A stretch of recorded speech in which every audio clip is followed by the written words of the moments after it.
me yet. Guys, you need to follow me on Phenomenal STEMist. Don't just like my page, but follow me as well. We're having an early Phenomenal STEMist with Dr.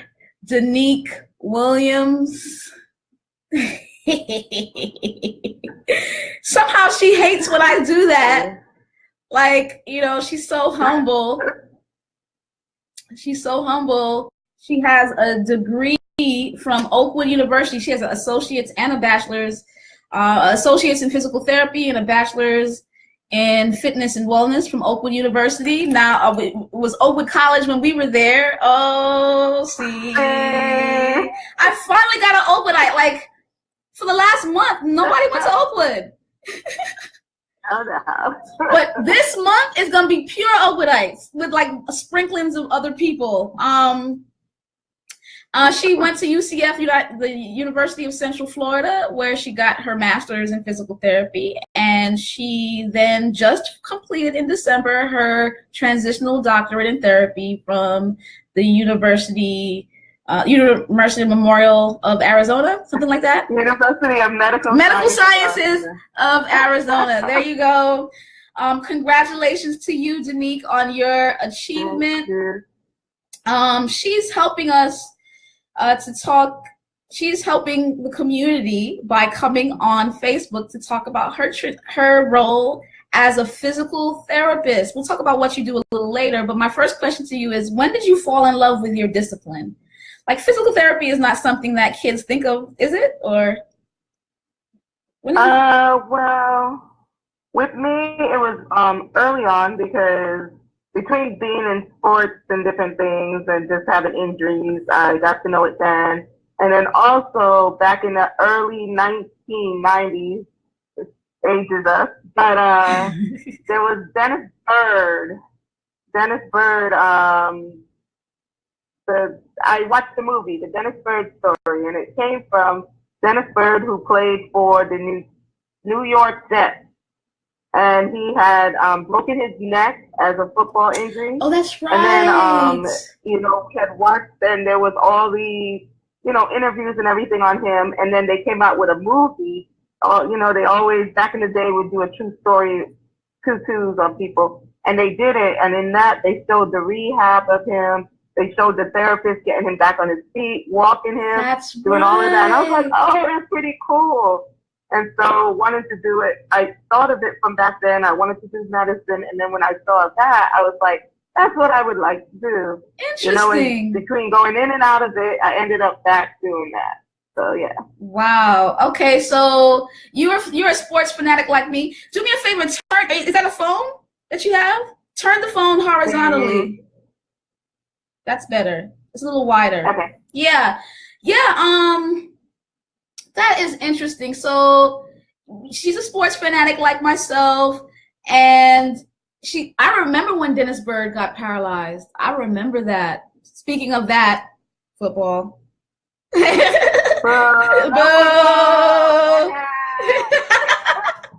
We blacked it out. Super Bowl today. Boo. Boo. But okay, that was pretty cool. So you saw a movie that inspired you to become a physical therapist, and though you were in and out, the process took a little while, but you became one. That's pretty cool.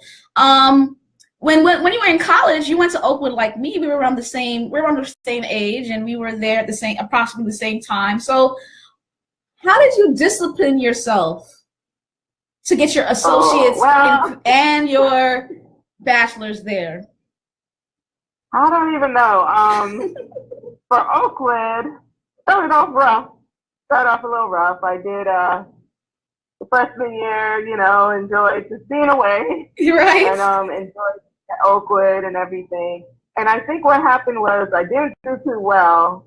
I did okay, but to get a scholarship at Oakland, every year you had to increase your GPA. It wasn't maintaining a GPA. It was an increased GPA every year. And I ended up losing my scholarship. And so now I'm paying out of pocket. So, I mean, and my parents are not, they're not going to compensate for what I lost. So right. It was not on me to get my degree. So at that point, I think I got a little more serious, and I realized, I mean, some things were a little easier for me before, but then, you know, at this point, I'm like, okay, it's my money. I got to get out of here, and I got to get my life. So wow. yeah, So struggle caused you to be like, listen, I got to get this together. I would go with that. Huh? I said, yeah, I'll go with that. Okay, so when you realized that you had to pay your own way, you started to see an increase about the money that you had to pay due to not doing as well as you should have in college, you pushed forward and you graduated. That helped to discipline you. Anything else? That's a real good motivator. Money. Money is a good motivator. Also, just I've always been goal oriented. You know, you play around in college when you're younger and your freedom, but I've been pretty goal oriented. So I've knowing that this is where I wanted to go. I didn't really know the path to get there, but I had some people who, my advisor, halfway through, our president at that time was Dr. Delbert Baker. Right. And his wife, Susan Baker, became my advisor. Right. And she kind of kept pushing. She was a motivator. She pushed me. At one point, I was like, I'm just going to do physical therapy assistant, let it go, you know, not continue, or I'll just do this route. And she's like, no, Danique, you need to keep going. You need to go the full route. For you, that's what you want. That's what you need to do. Don't do anything that's going to make you get comfortable with where you're at and not continue. So she really did push me, and a lot was on. I mean, that part, my junior and senior year, a lot of that was on her motivation and just the goals I had, and her just helping those goals to grow and helping me to continue. So yeah. Wow. So you had Dr. Susan Baker. She was there. Really motivating a lot of people. Like Eric Thomas says that she told Dr. Baker to give him a scholarship. You ever heard of that story? No. Yeah. He was doing bad and stuff like that, but she saw greatness in him for some reason, and she told Dr. Baker, you need to give him a scholarship. So he gave it to him on the down low. Like she's like, I'm gonna give you this. Yeah. I mean, honestly, I was mad at her because she was my advisor. She wouldn't let me do what I wanted to do at first. I'm like, hold on 1 second. Danique? I just want to be done. Hold on, Danique. You're getting a little feedback. Okay, go ahead. We're back to it. You said you just wanted to be done? Okay. Yeah, I just want to be that first year when she came into the position, because there was somebody else there. She was, you're going to continue and do what, finish it out, do what you think to do. So yeah. Okay.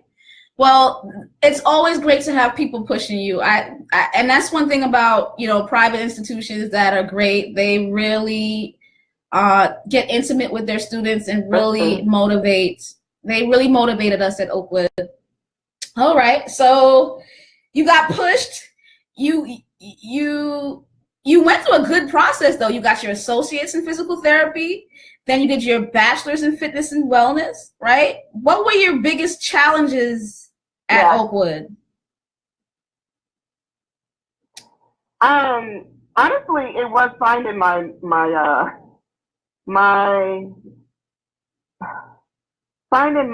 I was going to do. Mm-hmm. Like, I always wanted to do therapy, but I started off with biology. And I was like, I went through and I looked at the different schools to get in, because at that time, physical therapy was a bachelor's. And they had just switched it to master's, but I could have went through the bachelor's. And that was something, Dr. Susan Oakland, do the master's. But it was still a bachelor's at that time. So for me, it was like the pre-physical therapy associate, which is what I got, could lead me into a program they were combined with. I think it was It's a long time ago. I think it was Andrews. It's a 3-3. They had all these programs to lap you into it. Yeah. And for me, I came. I was doing the AS in pre-physical therapy, and then I was bio. And then I realized I don't need most of these classes. There were so many classes I didn't need to do it. And there were other classes I did that weren't on the biology track. And then I also, I don't know, I had like psychology, like that first year, kind of figuring out how do you get to this? I had my end in sight, but how do you get there? Yeah. And then just learning that my ideas didn't go when I finally started researching and looking at what I needed to get there. What's the best track for me? So that was a struggle because I think I went through psychology. I always had two, and it was psychology and business, and it was biology and business, and it was so just getting to the point where what would get me to my goal in the most efficient manner at this point, and also give me as much information as I needed to get there. So that was a struggle, and just getting used to an Adventist school. I went to Adventist school for a couple of years in my life in Brooklyn, but outside of that, I was a public school kid. So it was like getting used to a lot of the Adventist school rules things, and then yeah. Okay, so like I would say Oakland. So your hardest time at Oakwood was deciding the route. Now I remember my senior year. It was by my senior year I didn't know what I was gonna do. Like, because I knew what I didn't want to do. I knew I didn't want to do medicine. And I majored in biology, and not only did I major in biology, I did well. Like, I was acing classes, right? So I have this great GPA as a biology major, and I still don't want to go to medicine. But I said, what am I gonna do? Because they expect me to go. But I didn't want to go, and I would sit outside, and I would just be like, I'm looking for a revelation as to what I was doing. I was doing all kinds of stuff. I was doing sciences. I was doing research, and God just revealed me my path in literally one semester. But so I mean, college is a time for, I think, submission. Like, if you really, ask God what He wants you to do. And it may not be the same way for everybody. But so what you did was you got an associate's in pre-physical therapy. Then you did your bachelor's in fitness and wellness. And I think that's usually the quickest way you can get out of Oakland, because you don't want to be there forever, right? So no. Yeah, and then Oakland was just too holy for you, You were going to the heathen schools, and and then you had to go to chapel. Something like a true Adventist. A Pharisee. Somebody up in the Adventist system. Don't judge us, a public school kid. I am a recovering Pharisee. Okay, just pray for me. Public school kid. Yeah. Well, that's still great. So Danique is originally from you're from Jamaica though, right? You were born in Jamaica, right? Mm-hmm. Yeah. Yeah, and she migrated to New York young. She migrated to New York young, and so she grew up in New York, and then went down to Miami. And most of the times it was in public schools. So that must have been a deep transition. But I'm glad you were there. You're an Oakwoodite for life. I appreciate it. I'm glad I went. When I got there, and even now, I'm glad I went. Yeah. All right. So my next question: what are your challenges now? First of all, tell us what you do, and then tell us what your challenges are now. Okay. So hi, Leo. At this point, I'm sorry, I got a hi from somebody on Facebook, Leo. So hey. Okay, go ahead. I love to say hi to Maya, but so my biggest, what was the first one? Challenges? What do you do, and what are your challenges in what you do? What do I do? Mm-hmm. Okay, so at this point, I've worked in a bunch of different settings. I did travel therapy for a while. I'm traveling, doing a bunch of settings, and at this point, I work at a skilled nursing, inpatient rehab. We have a little different than most skilled nurses. We have what's called rapid rehab. And in that, we have pretty much a lot of my patients are elderly, but now because of the way the system I work at is set up, we do get a lot of middle age. Sometimes we get some 30-year-olds and a little younger. We're seeing most of them have chronic illnesses that have been there, MS or cerebral palsy or MR or something they've had for a while. But we're pretty much getting them back to walk and getting them home. A lot of these people, they go to the hospital and they can't go back home either. No one's there during the day. They have stairs or they live alone, period. Or, you know, just getting them back to a place where they're safe at home and then continue therapy. A lot of my patients, I get stroke patients, total knee replacements, hip replacements, then the regular, well, not regular, but like the neurological, Parkinson's, multiple sclerosis, and just a lot of different ones. So a lot of times we're working on walking and standing. Some of them just sitting up. They can't sit up anymore. Wow. And that's the majority of my patients. And then on top of it, because it's a skilled nursing on top of the inpatient rehab, we do have a floor of people who live there, 4 floors. And they just opened a new floor last week with in another building. So it's about 4 floors and then another building of just rehab, a whole floor. But I have a set of patients that actually live there. So quarterly we'll check on them. They might have contractures where they can't keep their hands straight because they don't move much. So we'll splint them and do different things for them. But mainly we're seeing people from out the street. Hold on one second. Who went to the hospital, who need to get to me. Every once in a while we'll get them. It must be so freeing, like, or empowering to like get people to walk again. Like when you saw yourself, before we get into your struggles, like you saw yourself helping people walk again when you saw Dennis Bird, and now you're like you're teaching people how to sit up, and it must be so empowering to do that. Yeah. Anyway, tell me your struggles. It is. You know what? It really is. So it is, but my struggle is there's 2 struggles. I guess the biggest struggle is as you get older. I know I was younger, but I'm not that young. But we are young, but not that young.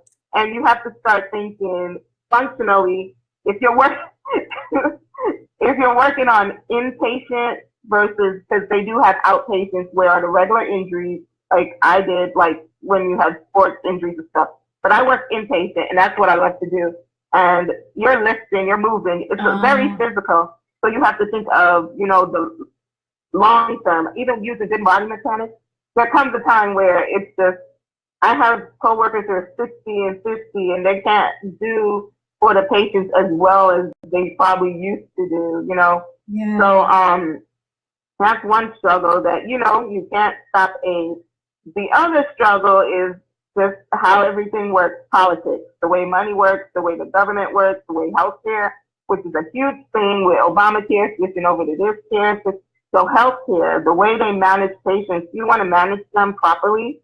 And what I mean by that is so that they can get better and what you skilled feel. And a lot of the times, like any other job, because this is a challenge, I hate it, but any job, I mean, I'm sure my education, there's politics everywhere. But it's a lot of dealing with the way they want you to treat the patients because of the way you get reimbursed or how you can stay because of reimbursement or just things like that, like working on an ethical way, but still understanding this is a business. So, you know, I got to get paid. Right. You know, so it's like, that's the struggle. That has been my struggle and continues to be my greatest struggle. And as, you know, things get a little more rigid with reimbursement from Medicare and the new rules every year and things like that, it's not the actual hands-on work. Physical therapy is everything that comes from a political and financial side. Yeah, because you want to love and care for people, but you gotta pay your rent too, right? And I feel like and they gotta pay for that. Yeah. Hey, Mom. People are saying hi to me just so you know. Hey, Mom. Malcolm is watching. Malcolm Bernard. Hey, Malcolm. Oh no. Bye, Malcolm.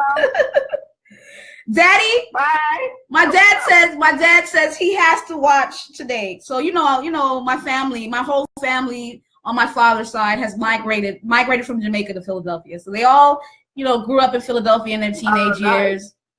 So they're all talking about they can't stop. You can black out, Dad. I give you permission. It's okay. I give you permission to watch the Super Bowl. Ooh. You're giving someone permission? My father. I give my father permission. Anybody else? Bonfire! That's what Andel said. Bonfire upon the Super Bowl. I saw that. Yeah. So I mean, it is amazing that you are doing so well. But you said one of your struggles is as you age. But the good thing about it is that you got your doctorate, and you can. I think that you have a little bit of versatility in terms of what you want to do for your future. When you get to 50 and 60 years old, and you say, you know what, my back can't take lifting the patients, and moving the patients as much as you could. But it must be an intimate experience. Like, that's the thing about nursing and physical therapy. You guys are all up in each other's space. How does it feel to be so close up with patients? Sometimes it depends on my mood, but for the most part, I'm good. Some days, we can have a meeting at work about politics, and then I'm like, man, I just need to go home. But for the most part, it's good. Cause it's funny because I honestly started out like I'm gonna do pediatrics and stuff, but that's a whole nother thing. But with pediatrics, it's a very, I was selfish. It was hard for me to go through it and see these young children and kids couldn't move. I did like a clinical in some with home health, and I'm seeing these parents struggle. And so, but I had no plans on working in the skilled setting I am now, which is a skilled nursing with the elderly. Mm-hmm. I was like, I'm not doing that.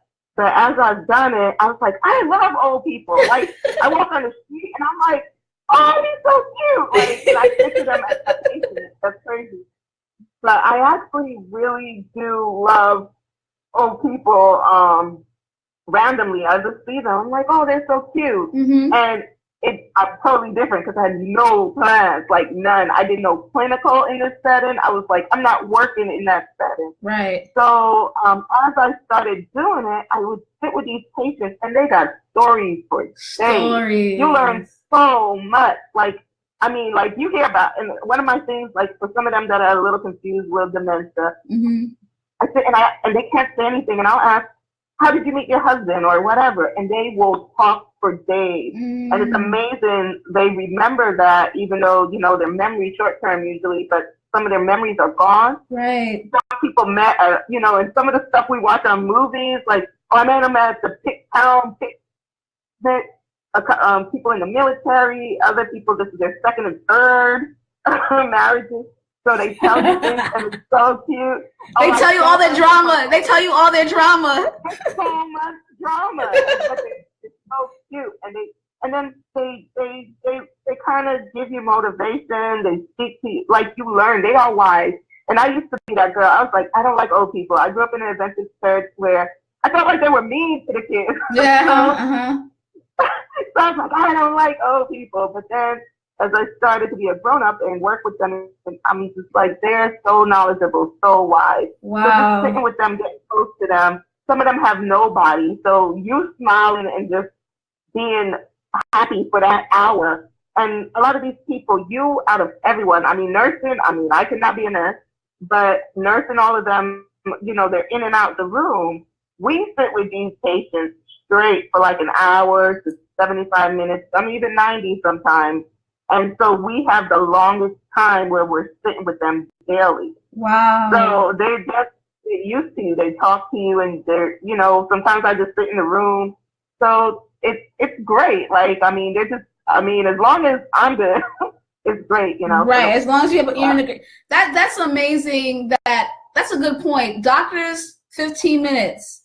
Nurses, 15 minutes. You guys have half hour, hour and a half time with the patient. And one of the biggest complaints that people have is that they don't have time with their healthcare professionals. The fact that physical therapy, you guys are actually working with them, and it's not just sitting with them. It's like literally helping them get strong again. It's helping them get strong again. Yeah, and psychologists as well. Just for those of you who are just joining, I'm here with Dr. Danique Williams. She is a physical therapist. She's a physical therapist, and she's talking about her path to physical therapy. And she did all kinds of physical therapy, like you did. Like you went to Hawaii, right, to be a travel physical therapist. How was that? That was fun. It was far because I'm an East Coast girl. However, it's far from the family, but it was great. I mean, Hawaii is beautiful. The people there are just so chill. I met a lot of people, got to do a lot, and the experience was great. I loved it. Yeah. So she had a lot of experience as a physical therapist. Last question. What's your favorite part? So you've done a lot. You did an AS, you did a bachelor's, you did a master's, you did your doctorate, and pretty much all in physical therapy except for one. And now you're working in the field after doing all kinds of, you said clinicals. What's your favorite part as a physical therapist? Hey, Miss Charles, don't worry. I'm actually early. Because of the Super Bowl. I decided to come on early. Go ahead, Danique. What do you mean? What do you mean? What's mine? What do you like the most about your career? About physical therapy? I know you said you like old people.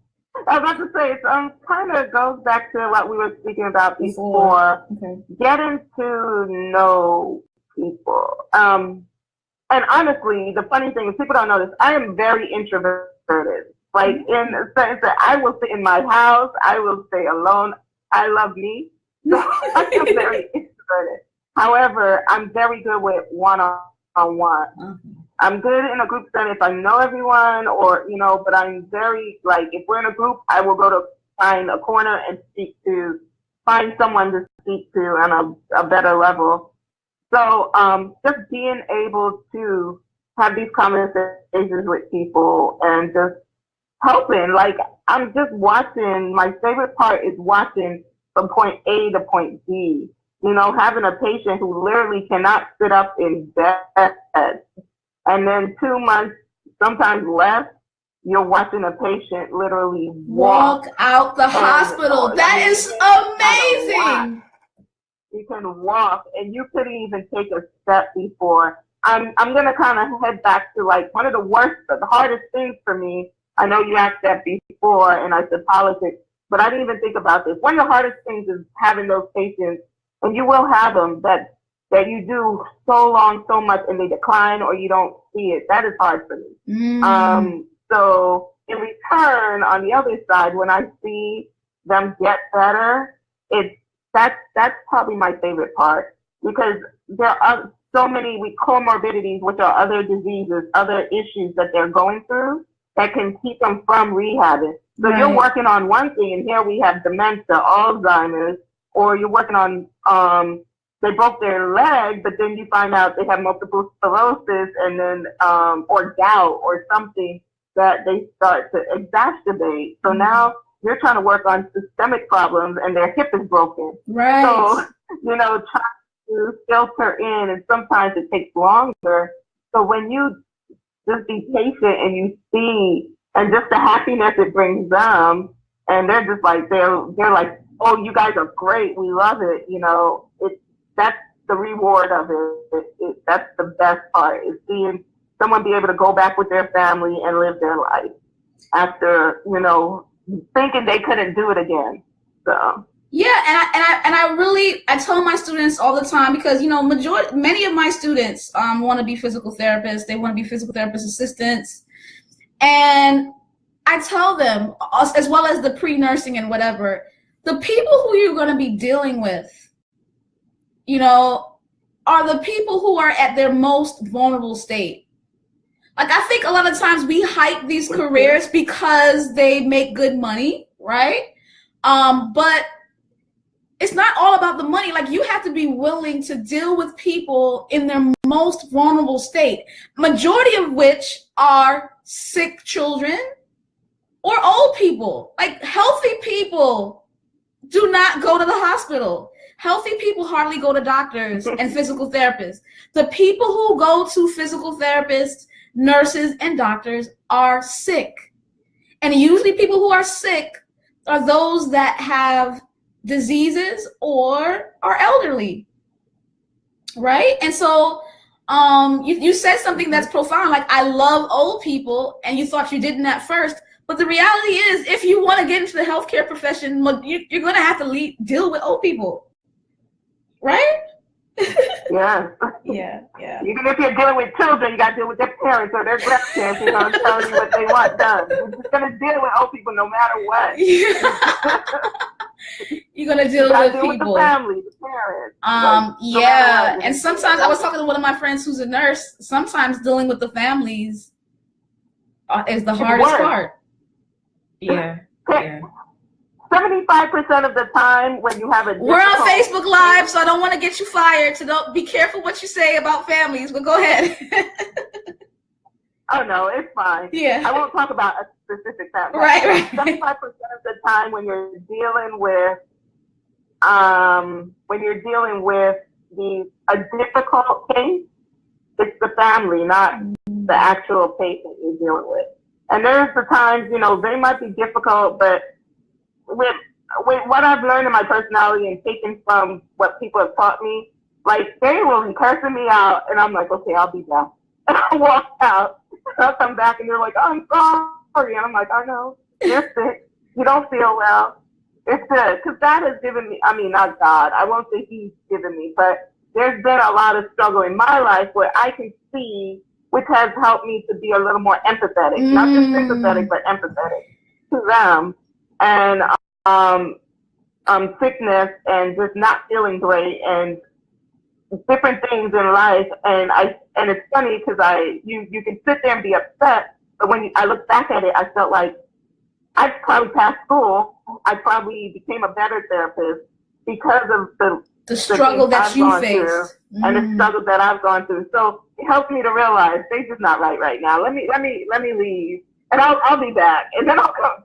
My coworkers are like, yo, and I'm like, nah, poor them. They just going through a bad day. It's all right. I'm just gonna walk out, come back, and we're gonna try it again. If it don't work out, we're just gonna stop for today. Right. But it takes quite a bit for me to get to the point where I'm like, so it's a struggle because you're dealing with the psyche of people who are sick. Yeah. But then you're dealing with family members who, a lot of the times, they're telling us to do stuff, and we're like, no, it's up to the patient. Like, this patient really is sick, and they're in denial, family members in denial, and things like that. And you're like, we got to do what's right. We can't just do what you tell us. So 75% of the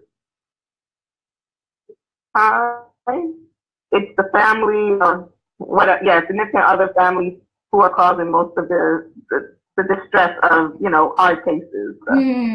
So that means you have to have, I'm hearing patience, you have to have empathy. This is phenomenal STEMist, and it's not enough to have a STEM degree. It's not enough to do well in biology and the sciences, anatomy and physiology, all the things that you had to take to prepare yourself for this career.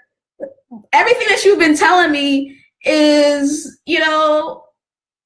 people skills. And I'm not saying STEM is important. I mean, obviously it's phenomenal STEMist, but it doesn't stop there, You said it really is? What were you saying?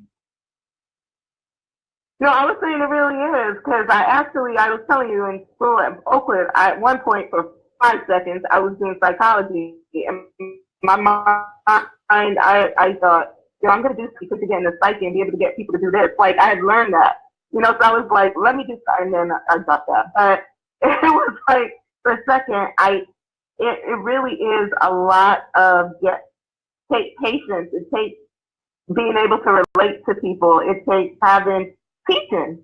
I have students every once in a while. I have one right now also, who work with me, come to work, and you have to teach them like hands-on documentation and everything. And then you have to teach. And I realize when I'm teaching her, it's the same way I talk to my patient, because you're teaching your patient. When you're rehabbing, you're teaching them the safe way. So teaching comes into play. Like, so many different things come into play as I'm doing my job that you don't really think about until you're talking about it here, or you step outside. And so, yeah. Kaja said hi. Hi, Kaja. Can I get a picture of the baby? I know, right? Another picture besides the ones on Facebook. Yeah. Well, thank you so much, Danique. You have enlightened us about the role of a physical therapist. Obviously, it requires a lot of STEM training, mostly biological sciences, to prepare you for dealing with the human muscles and bones for the most part. But I saw today that it's deeper than that. A lot of it requires patience, empathy, and very important people skills. So thanks for enlightening the people. Thank you for coming on Phenomenal STEMist for such a short time or short notice. I am the Phenomenal STEMist, and this girl right here, Dr. Danique Williams, is also one too. Bonfire upon the Super Bowl! Blackout! Thanks again, Danique. Bye, guys. You're welcome. Thanks for having me. All right. Bye.